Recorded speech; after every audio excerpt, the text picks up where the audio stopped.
That's one thing he hated. The noise, noise, noise, noise.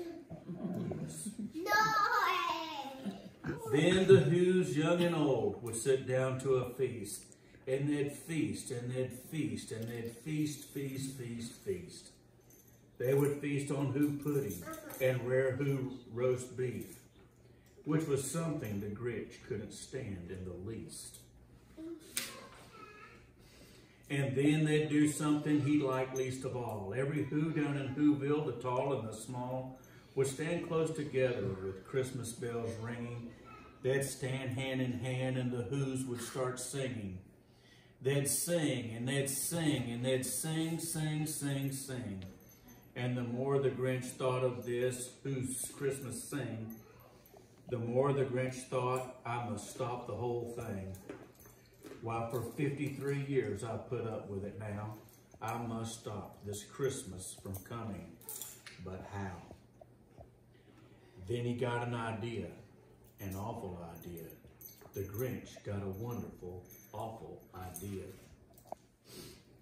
I know just what to do, the Grinch laughed in his throat, and he made a quick Santa Claus hat and a coat, and he chuckled and chucked, clucked. What a great Grinchy trick. With this coat and this hat, I look just like St. Nick. All I need is a reindeer, the Grinch looked around, but since reindeer were scarce, there was none to be found. Did that stop the old Grinch? No, the Grinch simply said. If I can't find a reindeer, I'll make one instead. So he called his dog Max. Then he took some red thread and he tied a big horn on the top of his head. Then he loaded some bags and some old empty sacks on a ramble-shack sleigh and he hitched up old Max. Then the Grinch said, "Get out!" And the sleigh started down toward the homes where the Who's lay a snooze in their town. All their windows were dark, white. Snow filled the air.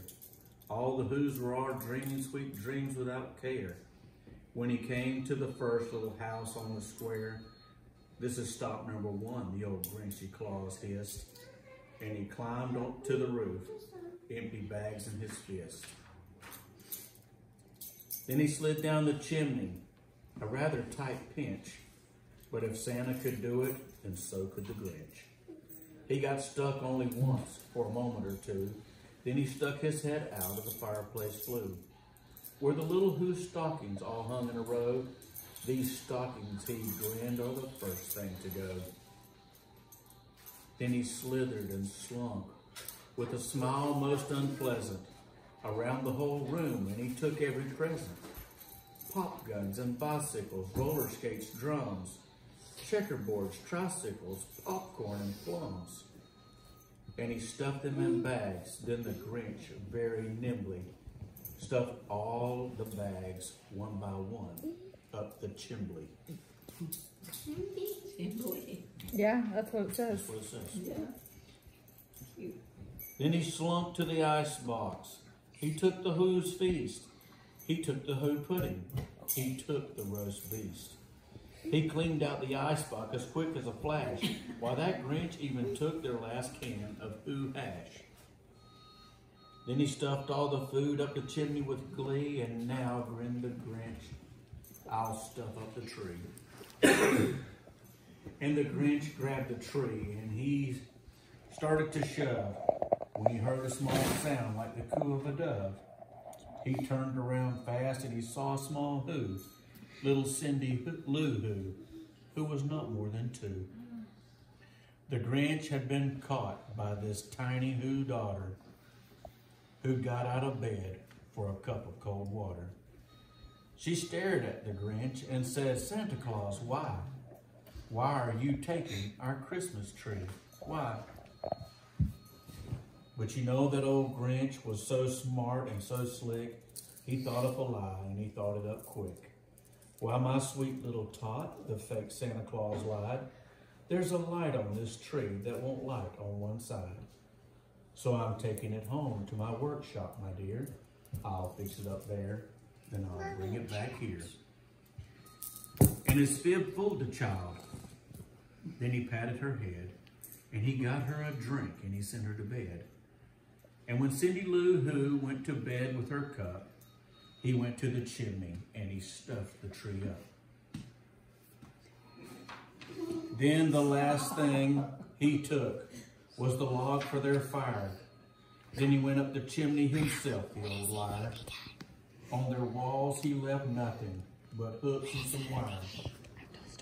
And the one speck of food that he left in the house was a crumb that was even too small for a mouse.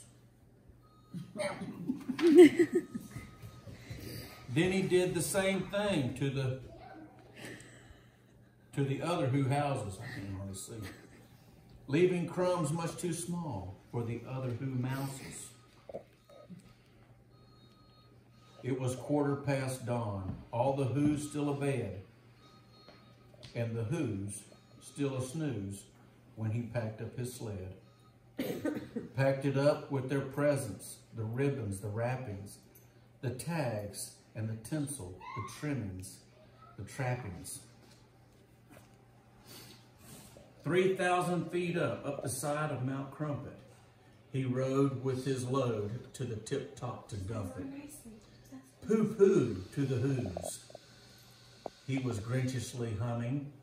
They're finding out now no Christmas is coming. They're just waking up. I know just what they'll do. Their mouths will hang open a minute or two. Then the Who down in Whoville will all cry boo. That's a noise, grinned the Grinch, that I simply must hear. So he paused, and the Grinch put his hand to his ear. And he did hear a sound rising over the snow. It started in low, then it started to grow. But the sound wasn't sad. Why, the sound sounded merry. It couldn't be so, but it was merry, very. He stared down at Whoville. The Grinch popped his eyes. Then he shook. What he saw was a shocking surprise. Every Who down in Whoville, the tall and the small, was singing without any presents at all. He hadn't stopped Christmas from coming. It came. Somehow or other, it came just the same. And the Grinch, with his Grinch feet ice cold in the snow, stood puzzling and puzzling. How could it be so?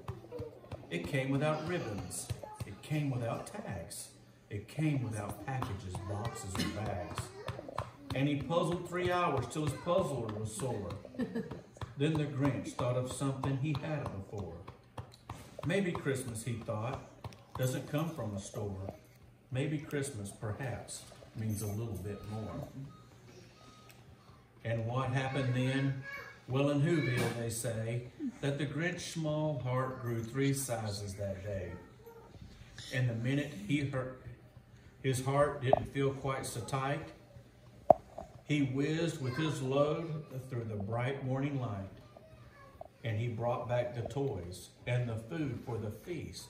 And he, himself, the Grinch, carved the roast beast. The end.